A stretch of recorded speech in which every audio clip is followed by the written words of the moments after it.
Kwa nini ni muhimu kuyatunza mazingira yetu yanayotuzunguka katika maisha ya kila siku?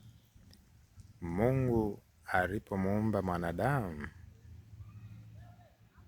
yalikuwa ni mapenzi yake na makusudi yake ya kwamba mwanadamu aishi katika hali njema ya kiafya pasipo kuugua wala kuishi kupatwa na mfadhaiko wala magonjwa ya namna yoyote. Ilikuwa ni mpango wake aishi katika hali nzuri kabisa ya kiafya. Upo ukweli na siri ya kifiziolojia wazi ya kwamba mazingira yanayomzunguka mwanadamu yanatoa majibu na kusadifu wazi ya kwamba mwanadamu huyu ana uwezo wa kuishi miaka mingi ama la. Mazingira asilia yanayozungukwa na hewa safi inayotokana na miti asilia yanao mchango mkubwa sana katika kuyafanya maisha ya mwanadamu yawe mazuri katika hali nzuri ya kiafya. Yatunze mazingira yako unayoishi, nayo yatakutunza kesho, sasa na siku zote za maisha yako katika mibaraka tuliyopewa na Bwana Mungu katika dunia hii. Tupande miti, tujali usafi, tuache kutupa taka ovyo.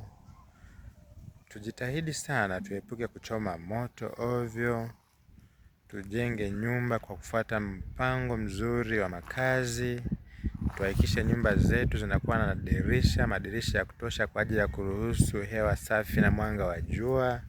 Tutavuna baraka mzuri wa hewa safi na afya njema kwa hakika. Mungu anatupenda. Afya ni baraka wa pekee sana tuliopewa na Bwana, na hauwezi kufidiwa kwa namna yoyote ile isipokuwa kwa kujali kanuni sahihi za afya. Hewa safi, mwanga wa jua, pumziko, mazoezi, kiasi, matumizi ya maji, lishe faayo, kutumaini katika uwezo wa Mungu. Hizi ni dawa halisi, ni njia rahisi za kuponya magonjwa kweli kweli. Kila mmoja ana wajibu wa kujifunza njia hizi, manufaa yake na umuhimu wa kuzitii na kuzishika maishani. Yatunze mazingira, nayo yatakutunza. Afya njema ni matokeo ya utii wa sheria za Mungu, sheria za asili zinazoongoza mwili na hata zile za maadili, yani amri 10 za Mungu. Usiwe na miungu mingine ila mimi. Usijifanyie sanamu ya kuchonga. Usilitaje bure jina la Bwana Mungu wako. Ikumbuke siku ya Sabato uitakase. Waheshimu baba yako na mama yako. Usiue, usizini, usiibe, usimshuhudie jirani yako uongo, usitamani. Hizi ni sheria za maadili ambazo hazikuanza pale mlima Sinai, bali Mungu mwenyewe ndiye mwanzilishi, na zitaendelea kudumu katika vizazi vyote, maana ndio msingi wa serikali ya Mungu mbinguni na duniani. Mungu ametuumba kwa namna ya pekee sana. Zaburi 139 na ule mstari wa 13 hadi mstari wa 16. Tumeumbwa kwa jinsi ya ajabu ya kutisha sana. Mtukuze Mungu katika miili yetu. Mtukuze Mungu katika mwili wako.